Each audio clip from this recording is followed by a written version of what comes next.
A way to get paid? Get out of my house. Leave now before I get my gun. For one hot minute, I was part of an insurance sales team. Sometimes we'd venture out in pairs together to make sales calls. Sounds exciting. One of the people I went out with frequently was Ron. Ron was a bit eccentric. For some reason, whenever he got into my car, he'd immediately put the sun visor down, open the vanity mirror cover, and proceed to completely ignore the visor for the rest of the day. Every night when I dropped him off, he'd say goodnight, hop out of the car, and there was that passenger side visor, hanging down, mirror cover open, light on, for no reason at all. He also had a strange fetish, prime rib and lobster. He would look up pictures of prime rib and lobster on his phone and thumb through them slowly and methodically, over and over, commenting on which ones he found particularly delectable. His eccentricities didn't end there. He also tended to hang on to strange phrases and use them throughout the day for no particular reason. One of my favorites was the phrase, talking about. How far is it to our next appointment? About 15 minutes away. Talking about. Oh, man. Look at that beauty. Have you spoken with the customer on the phone? Yes, just last night. Talking about. Earning a living doing insurance sales typically means you're working on commission only. And financially speaking, it tends to be a feast or famine type of situation. In those lean times of famine, when money gets tight, it's difficult to not get desperate for a sale. Customers tend to smell the scent of desperation from a mile away, so it's important to keep the right mindset when talking with them. One day, me and Ron were both hungry for a sale, and were working hard to keep the right mindset as we headed into our sales call. We knocked on the door, and were greeted with a boisterous, "Just come in." We quickly made our way inside. "Good afternoon, sir. We spoke earlier on the phone. This is my associate, Ron." "Sit." We started to sit down and try to get our heads together. This guy was prickly, and as if that weren't enough, he smelled bad, was dirty, had no shirt on, and his house was in complete disarray and stunk worse than he did.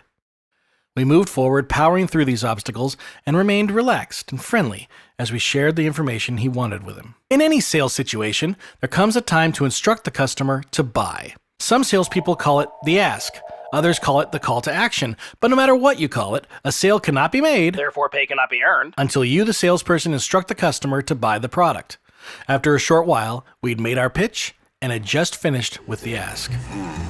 The man thought for a moment and responded with, "All right, go get my checkbook. It's in the bedroom." Ron made eyes at me, excited that we were finally going to be able to make a sale and get paid.